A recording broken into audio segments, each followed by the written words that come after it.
Hey everyone, this is Martin, and I am out here outside on the back deck. And last week we did a video on receiving a new chainsaw sharpener in the mail, and I've got it set up and kind of figured out now. So I'm going to sharpen a couple of chains today and see how they work. Just going to show you real quickly what I've done is I've just mounted this thing to a deck post right now, looking out of the woods. So I'm going to work here while I'm looking out into the woods. And so what we've got, there's a couple of critical measurements or critical angles on this thing that need to be done. The first one is this one down here, which right now is set at 30 degrees to match the tooth angle right there to the grinder wheel. And so to get that 30-degree angle, all you have to do is set this thing at 30 degrees, tighten the chain up in there to hold it nice and steady. And then as we pull this down, it'll cut at 30 degrees. The other critical angle is this one. You'll see that the motor is twisted a little bit clockwise from horizontal, I guess, or from vertical if you're looking at the wheel. And what that is to undercut the tooth right down here, to give it a slight undercut so that it leaves a good sharp leading edge on both the top and the side. So anyway, I've got this set up, and I've marked the first tooth here with a black magic marker so that I know where I start, and I'm just going to rotate this around and take care of each tooth in order, and then we'll switch it and do the other side.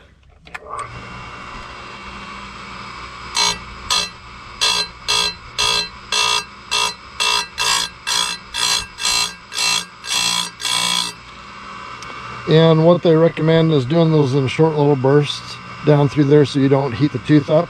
So we'll release the tooth, pull it forward to the next one, clamp it in, and do it again.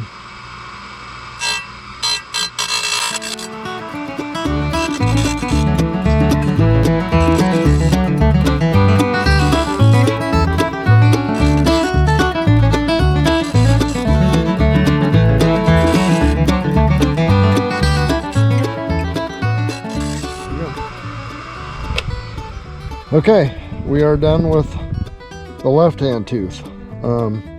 So now all we do is adjust. Let's see, I gotta get a hold of this. Adjust it to the 30 degrees the other direction.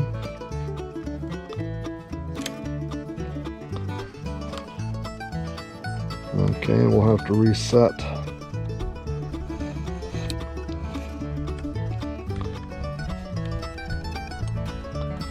Okay, and that's the cutting edge.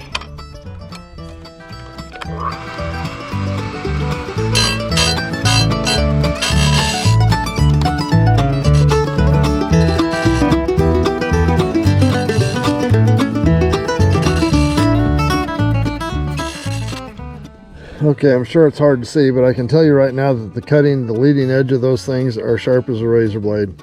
So, and they're not burnt blue. So they look really good. I'm going to go ahead and put this one on the chainsaw and give it a try.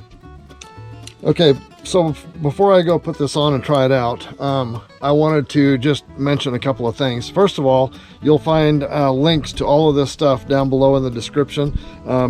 If you've enjoyed these videos, or any of the videos that we've done for that matter, if you could just go ahead and hit the subscribe button and the notification bell down below. I'm going to put a link to the previous one where we were unboxing this thing and talking about the angles on it up in the corner up here, so you can look at that. And the final thing is that, you know, when I put that last video out, there was, I don't know, kind of a lot of pushback about, well, there's no need for this kind of a thing, you know, do it all with files, or, you know, I'm a professional saw sharpener and I've been doing it with files for 40 years.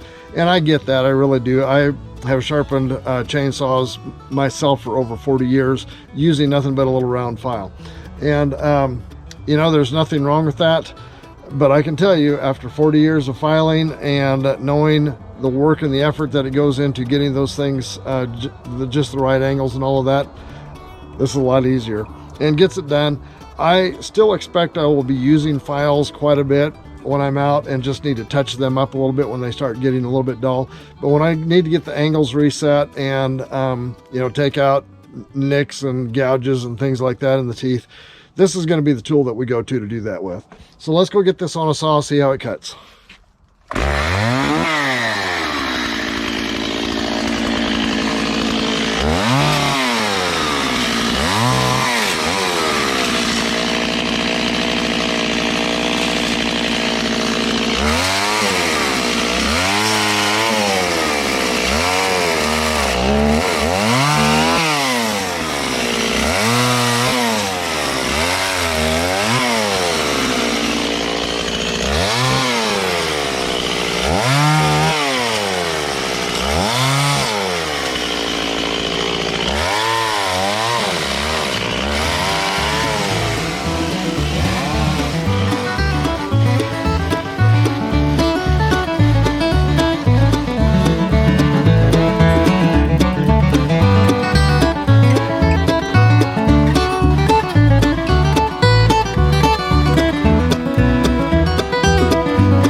There's probably one other thing I probably ought to mention, and that is when I put up the other video, there was quite a bit of commenting on, I use the term professionally sharpening the saws or the chains every now and then just to kind of bring the angles and everything back into line where they need to be.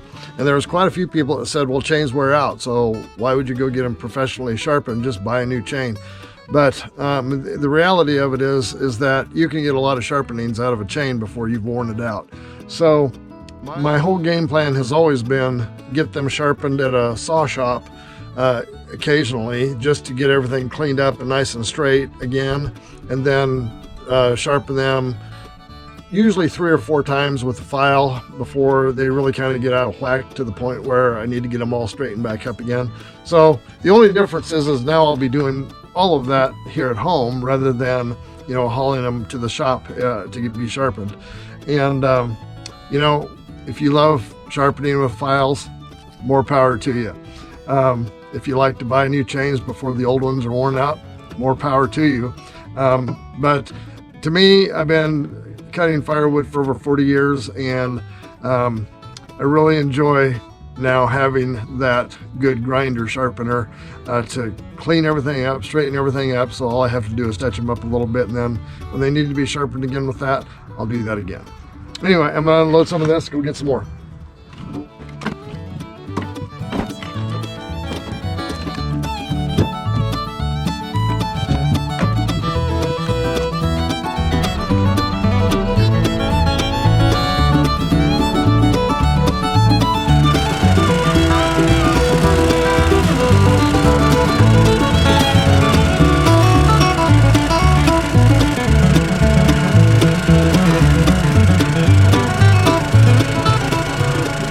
If you've enjoyed this video, give it a like and a share, and don't forget to hit the subscribe button down below and the notification bell. See you next time.